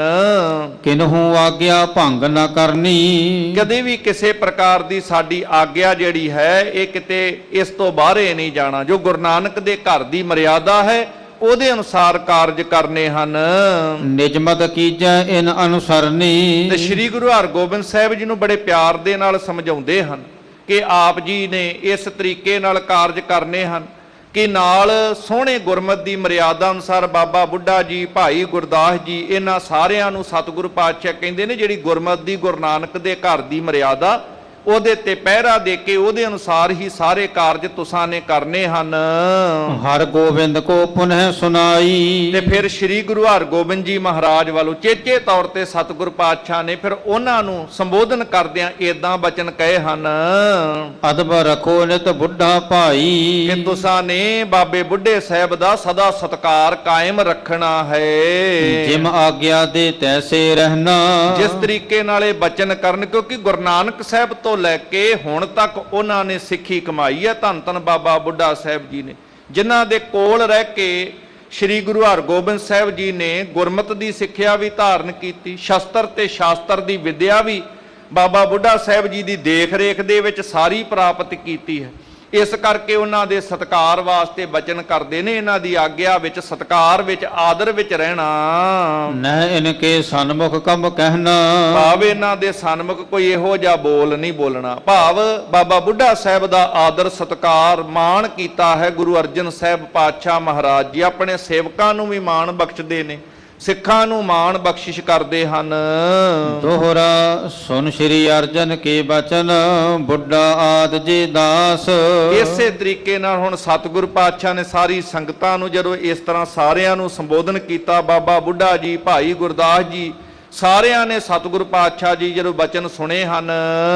ਜੁਤ ਸ੍ਰੀ ਹਰਿ ਗੋਬਿੰਦ ਕੇ ਬੰਦ ਚਰਨ ਸੁਖ ਰਾਸ। ਸੁੱਖਾਂ ਦੀ ਰਾਸ ਧੰਨ ਗੁਰੂ ਅਰਜਨ ਸਾਹਿਬ ਪਾਤਸ਼ਾਹ ਦੇ ਚਰਨਾਂ ਦੇ ਵਿੱਚ, ਧੰਨ ਸ੍ਰੀ ਗੁਰੂ ਹਰਗੋਬਿੰਦ ਸਾਹਿਬ ਸਮੇਤ ਸਾਰੇ ਹੀ ਮੁਖੀ ਸਿੱਖਾਂ ਤੇ ਸੰਗਤਾਂ ਨੇ ਚਰਨਾਂ ਦੇ ਵਿੱਚ ਨਮਸਕਾਰ ਕੀਤੀ ਪੰਜਵੇਂ ਪਾਤਸ਼ਾਹ ਦੇ। ਚੌਪਈ ਬਾਰ ਬਾਰ ਕਰ ਬਿਨੈ ਕਨੇਰੀ। ਇਸ ਤਰੀਕੇ ਦੇ ਨਾਲ ਸਤਿਗੁਰ ਪਾਤਸ਼ਾਹ ਬਾਰ-ਬਾਰ ਪਿਆਰ ਦੇ ਨਾਲ ਸਮਝਾ ਕੇ ਕਿ ਭਾਈ ਹੁਣ ਅਸਾਂ ਅੱਗੇ ਜਾਣਾ ਹੈ, ਤੁਸੀਂ ਸਾਰੇ ਹੁਣ ਵਾਪਸ ਗੁਰੂ ਨਗਰੀ ਦੇ ਵਿੱਚ ਭਾਵ ਵਾਪਸ ਪ੍ਰਸਥਾਨ ਕਰਨਾ ਕਰੋ। ਸਾਰੀ ਸੰਗਤ ਨੂੰ ਬਾਰ-ਬਾਰ ਇਦਾਂ ਕਹਿੰਦੇ ਨੇ ਹੁਣ ਤੁਸੀਂ ਵਾਪਸ ਜਾਣਾ ਕਰੋ। ਹਟਬੇ ਚੈਤ ਨਹੀਂ ਤਿਸ ਬੇਰੀ। ਪਰ ਕਿਸੇ ਦਾ ਮਨ ਨਹੀਂ ਕਰਦਾ ਕਿ ਧੰਨ ਗੁਰੂ ਅਰਜਨ ਸਾਹਿਬ ਪਾਤਸ਼ਾਹ ਮਹਾਰਾਜ ਜੀ ਦਾ ਸਾਥ ਛੱਡ ਕੇ ਅਸੀਂ ਵਾਪਸ ਮੁੜ ਆਈਏ। ਕਿਸੇ ਦਾ ਮਨ ਵੀ ਵਾਪਸ ਮੁੜਨ ਨੂੰ ਨਹੀਂ ਸੀ ਕਰ ਰਿਹਾ ਸੰਗਤ ਜੀ। ਸ੍ਰੀ ਅਰਜਨ ਕਹਿ ਕਰ ਬਹੁ ਬਾਰੀ। ਬਾਰ-ਬਾਰ ਧੰਨ ਗੁਰੂ ਅਰਜਨ ਸਾਹਿਬ ਪਾਤਸ਼ਾਹ ਮਹਾਰਾਜ ਫੇਰ ਬੜੇ ਪਿਆਰ ਦੇ ਨਾਲ ਸਮਝਾਉਂਦੇ, ਭਾਈ ਕਾਫੀ ਅੱਗੇ ਤੱਕ ਆ ਗਏ ਜੇ, ਹੁਣ ਵਾਪਸ ਮੁੜ ਜਾਓ, ਹੁਣ ਅੱਗੇ ਤੁਹਾਡਾ ਚੱਲਣਾ ਸਭਨਾਂ ਦਾ ਠੀਕ ਨਹੀਂ। ਬਰਬਸ ਸਭਨ ਹਟਾਏ ਪਿਛਾਰੀ। ਆਖਰਕਾਰ ਜੋਰੋ ਜੋਰੀ ਸਤਿਗੁਰ ਪਾਤਸ਼ਾਹ ਮਹਾਰਾਜ ਜੀ ਨੇ ਬਚਨ ਕਰਕੇ ਸਾਰਿਆਂ ਨੂੰ ਹੀ, ਫਿਰ ਬਾਬਾ ਬੁੱਢਾ ਜੀ, ਭਾਈ ਗੁਰਦਾਸ ਜੀ, ਮੁਖੀ ਸਿੱਖ ਮਸੰਦ ਆਦਿਕ ਜਿਹੜੇ ਸੰਗਤਾਂ ਸਮੇਤ ਸਨ, ਸ੍ਰੀ ਗੁਰੂ ਹਰਗੋਬਿੰਦ ਸਾਹਿਬ ਮਹਾਰਾਜ, ਉਹਨਾਂ ਸਾਰਿਆਂ ਨੂੰ ਫਿਰ ਇਸ ਤਰੀਕੇ ਦੇ ਨਾਲ ਵਾਪਸ ਜਿਹੜਾ ਹੈ ਗੁਰੂ ਰਾਮਦਾਸ ਪਾਤਸ਼ਾਹ ਦੀ ਇਸ ਨਗਰੀ ਦੇ ਵਿੱਚ ਵਾਪਸ ਆਪਣੇ ਅਸਥਾਨਾਂ ਵੱਲ ਨੂੰ ਭੇਜ ਦਿੱਤਾ ਹੈ। ਆਪਣੀ ਜੋਤ ਪੁੱਤਰ ਮਹਿਧਾਰੀ। ਕਿਉਂਕਿ ਸਤਿਗੁਰੂ ਗੁਰੂ ਅਰਜਨ ਸਾਹਿਬ ਪਾਤਸ਼ਾਹ ਨੇ ਆਪਣੀ ਜੋਤ, ਕਿਉਂਕਿ ਜੋਤ ਤੇ ਗੁਰੂ ਨਾਨਕ ਸਾਹਿਬ ਵਾਲੀ ਹੈ, ਜੋਤ ਉਹ ਜੁਗਤ ਸਾਏ ਸ਼ੈ ਕਾਇਆ ਫੇਰ ਪਲਟੀਏ, ਸਰੀਰ ਹੀ ਬਦਲਿਆ। ਉਹ ਜੋਤ ਦੀਵੇ ਤੋਂ ਜਿਵੇਂ ਦੀਵਾ ਬਲਦਾ, ਇਸ ਤਰ੍ਹਾਂ ਹੁਣ ਉਹ ਜੋਤ ਗੁਰੂ ਹਰਗੋਬਿੰਦ ਸਾਹਿਬ ਮਹਾਰਾਜ ਜੀ ਦੇ ਅੰਦਰ ਪ੍ਰਵੇਸ਼ ਕਰ ਚੁੱਕੀ ਹੈ। ਇਸ ਤਰ੍ਹਾਂ ਆਪਣੀ ਜੋਤ ਉਹਨਾਂ ਅੰਦਰ ਪ੍ਰਗਟ ਕਰ ਚੁੱਕੇ ਨੇ ਧੰਨ ਗੁਰੂ ਅਰਜਨ ਸਾਹਿਬ ਮਹਾਰਾਜ। ਗੁਰ ਅਸ਼ੋਕ ਤਬ ਚਲੇ ਅਗਾਰੀ। ਸਤਿਗੁਰ ਪਾਤਸ਼ਾਹ ਮਹਾਰਾਜ ਜਿਨ੍ਹਾਂ ਨੂੰ ਕਿਸੇ ਪ੍ਰਕਾਰ ਦਾ ਸ਼ੋਕ ਨਹੀਂ, ਭਾਵ ਆਨੰਦ ਦਾ ਸਰੂਪ ਨੇ, ਇਸ ਤਰ੍ਹਾਂ ਸਤਿਗੁਰੂ ਪਾਤਸ਼ਾਹ ਮਹਾਰਾਜ ਲਾਹੌਰ ਵਾਲੇ ਪਾਸੇ ਨੂੰ ਫਿਰ ਅੱਗੇ ਰਵਾਨਾ ਹੋ ਗਏ ਹਨ।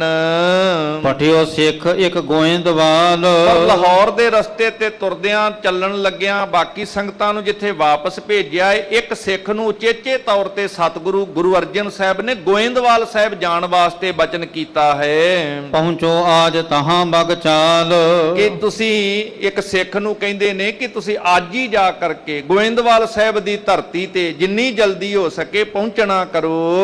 ਮਿਲੋ ਅਰਥਮਲ ਕੋ ਤੁਮ ਜਾਏ। ਉੱਥੇ ਜਾ ਕੇ ਬਾਬਾ ਅਰਥਮਲ ਜੀ ਦੇ ਨਾਲ ਜਾ ਕਰਕੇ ਮਿਲਣਾ ਹੈ। ਇਹ ਕੌਣ ਨੇ ਬਾਬਾ ਅਰਥਮਲ ਜੀ? ਧੰਨ ਗੁਰੂ ਅਮਰਦਾਸ ਪਾਤਸ਼ਾਹ ਮਹਾਰਾਜ ਜੀ ਦੇ ਪੋਤਰੇ ਹਨ ਤੇ ਬਾਬਾ ਮੋਹਰੀ ਜੀ ਦੇ ਵੱਡੇ ਸਪੁੱਤਰ ਹਨ। ਬਾਬਾ ਮੋਹਰੀ ਜੀ ਦੇ ਵੱਡੇ ਸਪੁੱਤਰ ਬਾਬਾ ਅਰਥਮਲ ਜੀ, ਉਹਨਾਂ ਬਾਬਤ ਕਿਹਾ ਹੈ ਕਿ ਜਾ ਕੇ ਗੋਇੰਦਵਾਲ ਸਾਹਿਬ ਉਹਨਾਂ ਨੂੰ ਜਾ ਕੇ ਮਿਲਣਾ ਕਰੋ। ਲਵਪੁਰ ਗੰਬਨ ਦੇਹੋ ਸੁਨਾਏ। ਕਿ ਉਹ ਵੀ ਛੇਤੀ ਲਾਹੌਰ ਦੀ ਧਰਤੀ ਤੇ ਪਹੁੰਚਣ। ਸਾਡੇ ਵੱਲੋਂ ਜਾ ਕੇ ਬਾਬਾ ਅਰਥਮਲ ਜੀ ਨੂੰ ਇਹ ਸੁਨੇਹਾ ਗੁਰੂ ਅਰਜਨ ਸਾਹਿਬ ਸਿੱਖ ਨੂੰ ਕਹਿੰਦੇ ਇਹ ਸੁਨੇਹਾ ਜਾ ਕੇ ਪਹੁੰਚਾਉਣਾ ਕਰੋ। ਹੋਤ ਪ੍ਰਾਤ ਕੇ ਸੋ ਚਲ ਆਵਹਿ। ਕਿ ਸਵੇਰ ਹੋਣ ਤੱਕ ਉਹ ਵੀ ਚੱਲ ਕੇ ਸਾਡੇ ਕੋਲ ਲਾਹੌਰ ਦੀ ਧਰਤੀ ਤੇ ਪਹੁੰਚਣਾ ਕਰਨ, ਉੱਥੇ ਆ ਕੇ ਸਾਨੂੰ ਮਿਲਣ। ਹਮਕੋ ਮਿਲੇ ਮੋਦ ਉਪਜਾਵਹਿ। ਇਸ ਤਰ੍ਹਾਂ ਖੁਸ਼ੀ ਸਹਿਤ ਚੱਲ ਕੇ ਗੋਇੰਦਵਾਲ ਸਾਹਿਬ ਤੋਂ ਉਹ ਲਾਹੌਰ ਦੇ ਵਿੱਚ ਆ ਕੇ ਸਾਨੂੰ ਪ੍ਰਸੰਨਤਾ ਸਹਿਤ ਆ ਕਰਕੇ ਮਿਲਣਾ ਕਰਨ। ਸੁਨਤ ਸਿੱਖ ਉਤਲਾਵਤ ਧਾਵਾ। ਇਸ ਤਰ੍ਹਾਂ ਸਤਿਗੁਰੂ ਪਾਤਸ਼ਾਹ ਧੰਨ ਗੁਰੂ ਅਰਜਨ ਸਾਹਿਬ ਦੇ ਬਚਨ ਸੁਣ ਕੇ ਬੜੀ ਤੇਜ਼ੀ ਨਾਲ ਸਿੱਖ ਗੋਇੰਦਵਾਲ ਸਾਹਿਬ ਵਾਲੇ ਪਾਸੇ ਨੂੰ ਦੌੜ ਕੇ ਚਾਲੇ ਪਾ ਦਿੰਦਾ ਹੈ। ਸੰਧਿਆ ਹੋਤ ਪੁਰੀ ਪ੍ਰਸ਼ਵਾਵਾ। ਗੁਰੂ ਕੀ ਨਗਰੀ ਤੋਂ ਚੱਲ ਕੇ ਸ਼ਾਮਾਂ ਪੈਣ ਤੱਕ ਉਹ ਸਿੱਖ ਬੜੀ ਤੇਜ਼ੀ ਨਾਲ ਰਸਤੇ ਦਾ ਪੰਧ ਮੁਕਾ ਕੇ ਗੋਇੰਦਵਾਲ ਸਾਹਿਬ ਦੀ ਧਰਤੀ ਤੇ ਜਾ ਪਹੁੰਚਦਾ ਹੈ। ਮਿਲਿਓ ਅਰਥ ਮਲ ਕੋ ਕਰ ਨਮੋ। ਉੱਥੇ ਜਾ ਕੇ ਗੁਰੂ ਅਮਰਦਾਸ ਜੀ ਮਹਾਰਾਜ ਦੇ ਪਰਿਵਾਰ, ਉਹਨਾਂ ਦੇ ਪੋਤੇ ਤੇ ਬਾਬਾ ਮੋਹਰੀ ਜੀ ਦੇ ਪੁੱਤਰ ਬਾਬਾ ਅਰਥਮਲ ਜੀ ਨੂੰ ਜਾ ਕਰਕੇ ਨਮਸਕਾਰ ਕਰਕੇ ਮਿਲਦਾ ਹੈ। ਹਾਥ ਜੋੜ ਬੈਠਿਓ ਤਿਹ ਸਮੋ। ਹੱਥ ਜੋੜ ਕੇ ਨਮਸਕਾਰ ਕਰਕੇ ਉਹਨਾਂ ਦੇ ਕੋਲ ਜਾ ਕਰਕੇ ਬੈਠ ਕੇ ਸਾਰੀ ਸੁੱਖ ਸਾਂਦ ਦਾ ਸੁਨੇਹਾ ਉਹਨਾਂ ਨੂੰ ਦੱਸਣਾ ਕੀਤਾ ਇਸ ਸਿੱਖ ਨੇ। ਸ੍ਰੀ ਸਤਿਗੁਰ ਕੋ ਦੀਨ ਸੰਦੇਸ਼ਾ। ਜੋ ਸੰਦੇਸ਼ਾ ਜੋ ਸਤਿਗੁਰ ਪਾਤਸ਼ਾਹ ਨੇ ਬਚਨ ਕਹੇ ਸੀ ਉਹ ਜਾ ਕੇ ਸਿੱਖ ਬਾਬਾ ਅਰਥਮਲ ਜੀ ਨੂੰ ਦੱਸਦਾ ਹੈ। ਤੁਮਕੋ ਸਿਮਰਨ ਕੀਨ ਵਿਸ਼ੇਸ਼ਾ।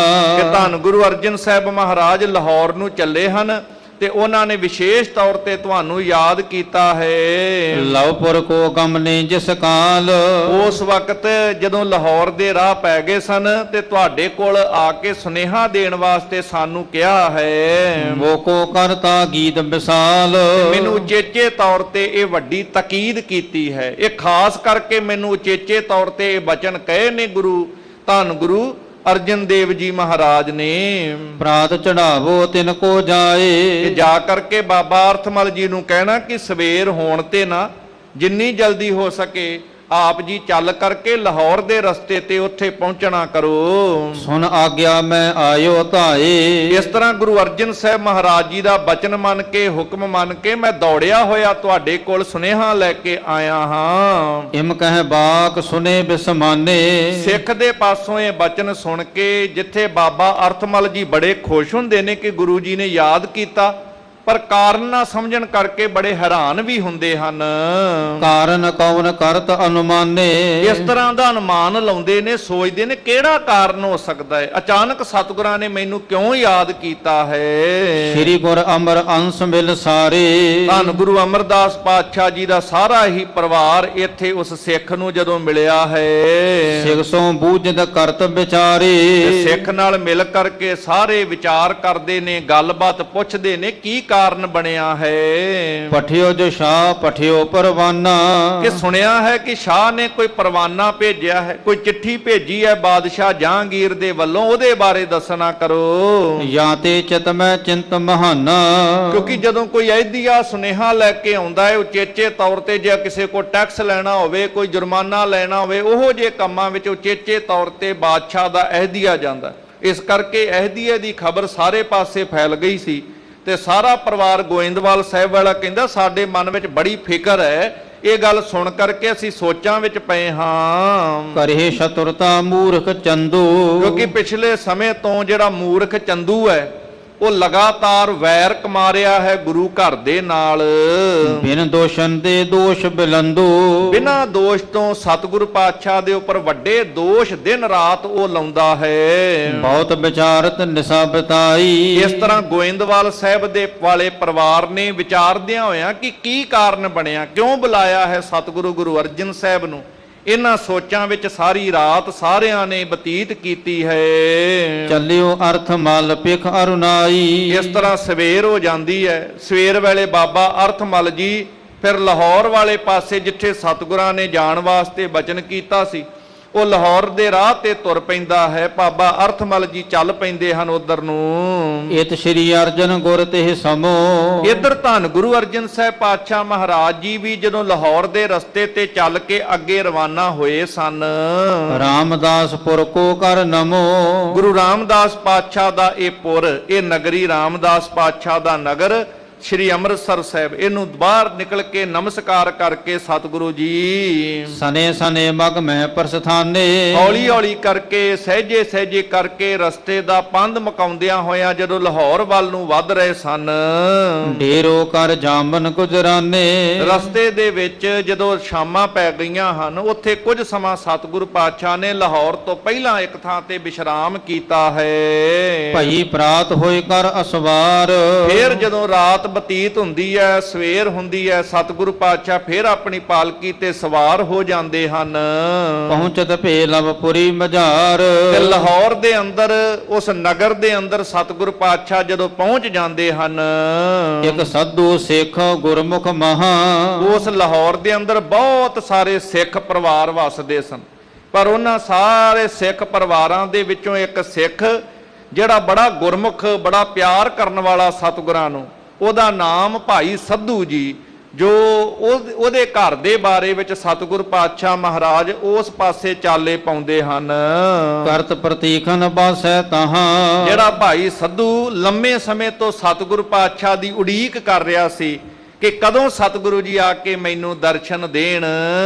ਦੀਨ ਅਹੋ ਮੈਂ ਦੀਨਨ ਦਿਆਲਾ, ਇਸ ਤਰ੍ਹਾਂ ਦੀਆਂ ਬੇਨਤੀਆਂ ਰੋਜ਼ ਕਰਦਾ ਸੀ ਗੁਰੂ ਚਰਨਾਂ ਦਾ ਧਿਆਨ ਧਰ ਕੇ, ਸਤਿਗੁਰੂ ਮੈਂ ਬੜਾ ਗਰੀਬ ਹਾਂ ਤੇ ਤੁਸੀਂ ਗਰੀਬਾਂ ਤੇ ਦਇਆ ਕਰਨ ਵਾਲੇ ਦੀਨ ਦਿਆਲ ਹੋ। ਵੇਖੋ ਭਗਤ ਕੇ ਭਾਉ ਮਿਸਾਲਾ, ਤੁਹਾਡਾ ਸੁਭਾਅ ਹੈ, ਤੁਸੀਂ ਭਗਤ ਦੀ ਭਾਵਨਾ ਵੇਖਦੇ ਹੋ, ਵੱਡਾ ਪਿਆਰ ਵੇਖ ਕਰਕੇ ਦਇਆ ਕਰਦੇ ਹੋ। ਮਮ ਕਰ ਨਿਸਾ ਬਾਸ ਜੇ ਕਰਹੀ, ਜੇ ਇੱਕ ਰਾਤ ਤੁਸੀਂ ਮੇਰੇ ਘਰ ਦੇ ਵਿੱਚ ਵਾਸ ਕਰੋ ਮੇਰੇ ਤੇ ਕਿਰਪਾ ਕਰਕੇ, ਸਰਬ ਸੇਵ ਠਾਨੋ ਨਿਜ ਕਰਹੀ। ਮੈਂ ਆਪਣੇ ਹੱਥਾਂ ਨਾਲ ਸਤਿਗੁਰੂ ਪਾਤਸ਼ਾਹ ਤੁਹਾਡੀ ਹਰ ਪ੍ਰਕਾਰ ਨਾਲ ਸੇਵਾ ਕਰਾਂ, ਏਦਾਂ ਬੇਨਤੀਆਂ ਕਰਦਾ ਸੀ। ਕਰਨ ਆਹਾਰ ਆਦ ਜੇ ਸੇਵਾ, ਜੇ ਕੋਈ ਪ੍ਰਸ਼ਾਦਾ ਪਾਣੀ ਤੁਸੀਂ ਛਕਣਾ ਹੋਵੇ ਦਾਤਾ ਜੀ ਮੈਨੂੰ ਸੇਵਾ ਬਖਸ਼ਿਓ। ਕਰਵਾ ਮੈਂ ਮੋਤੇ ਗੁਰਦੇਵਾ, ਕਿਤੇ ਗੁਰੂ ਅਰਜਨ ਸਾਹਿਬ ਦਇਆ ਕਰ ਦੇਣ, ਮੈਨੂੰ ਪ੍ਰਸ਼ਾਦੇ ਪਾਣੀ ਦੀ ਸੇਵਾ ਬਖਸ਼ ਦੇਣ, ਮੈਨੂੰ ਇਹ ਕਿਤੇ ਸੇਵਾਵਾਂ ਮੇਰੇ ਤੋਂ ਕਰਵਾ ਲੈਣ ਦਾਤਾ ਜੀ, ਕਿਤੇ ਤਰੁੱਠ ਪੈਣ।